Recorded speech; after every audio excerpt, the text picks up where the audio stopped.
Rohu masa. पेड़ा कैसे है? हाँ? ये हाँ 140 kg है। छोटा वाला दिखाओ। इसमें क्या छोटा छोटा निकाल दे और अंदर से। हाँ छोटा छोटा निकाल दो। Hangam sa. Yes, ओइदे। Oide. इधर है Bharat. Rohu matsak nanam tong sarake. Singo. Alun lupa nipu. Kilo. Kilo इधर भगवान। एरा भालो दीदी के। भालो लागो। Wakola market. Wakola market.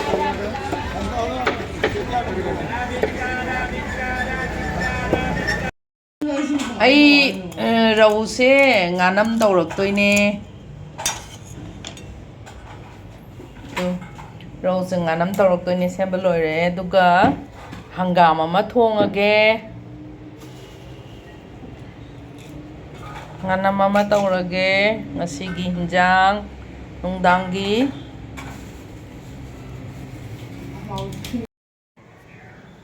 hangam thongbagi ngane ngawrise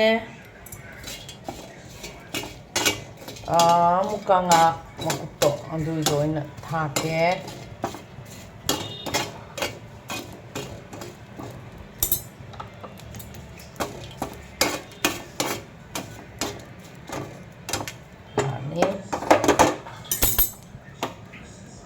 ngari di aina nahad oina ngalaga thamme kaino habada ngari lawbudo saisida khara nungai taba aduna siloi phajana ngalabani hapa yarani morong metle hangam thongba thangna mitei morong nei medis saure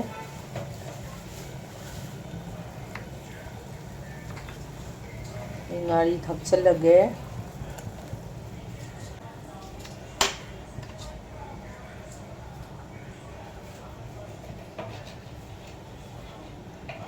Aina hangam se yam munba chaning da yamna kai sangbam lai dai ne so hapte hapchalage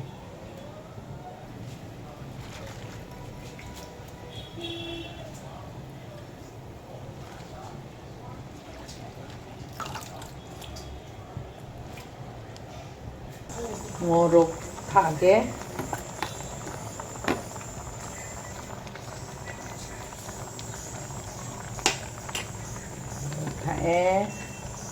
na padigong pakone singne itu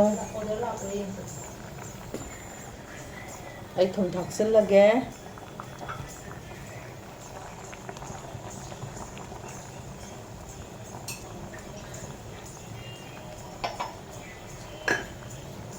I want to three ay nga hapsan jarage messenger roy ba yare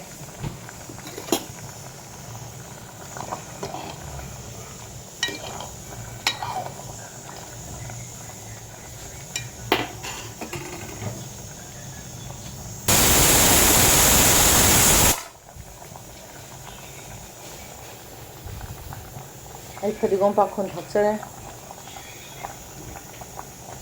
sing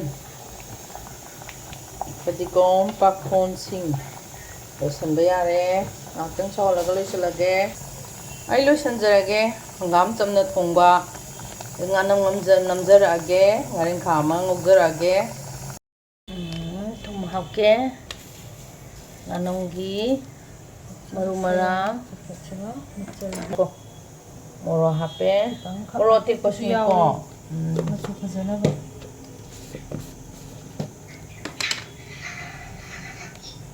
maju hapke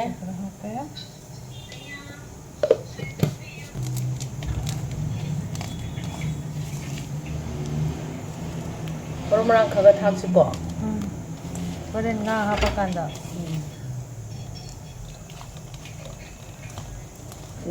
majudo kitang hapse Siya mo machusi. okay Yani ko. kitang hapo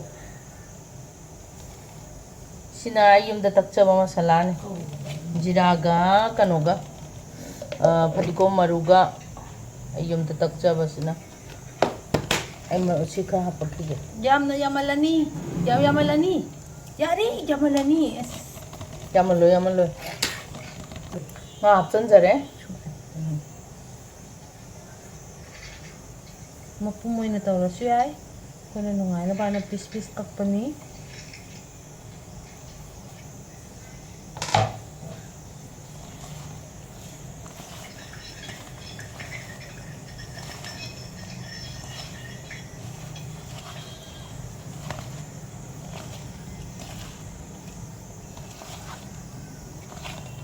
Hing mahilay ba? Hing lay na. Hing hitang chay san ge.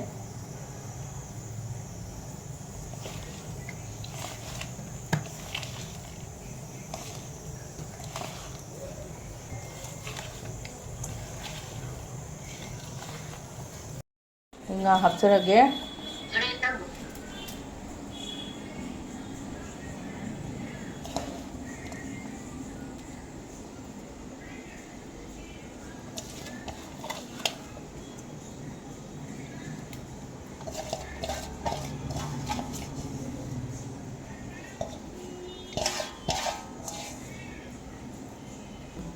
Halo apa?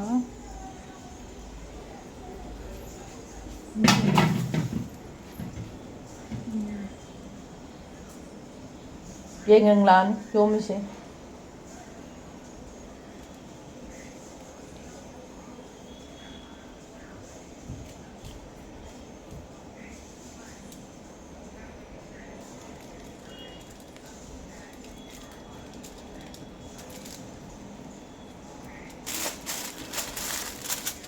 La panggang. Palete. Labudi pangdi pangyebako. Ado khotang thengaba. Itu moi la do khona lo ni manaba nati. Itu yabudi yaba.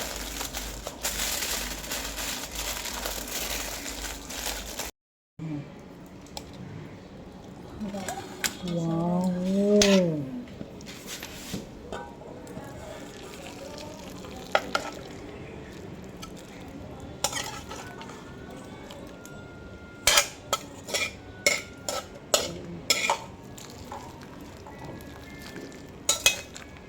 따뜻하게.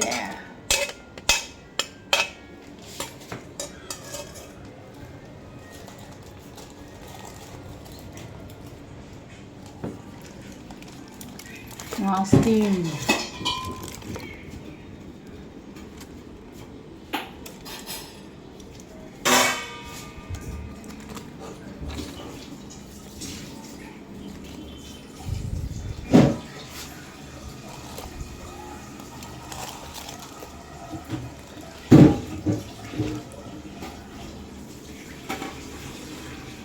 스팀 too.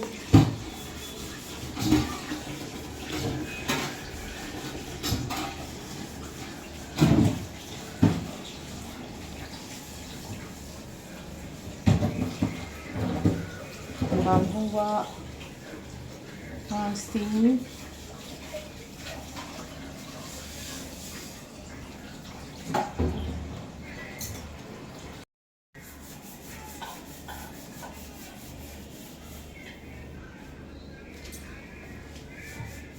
Ustadrene, ustad. Hey, mami, kagi mathin manuk shibidna like to view, share to view, subscribe to view ko.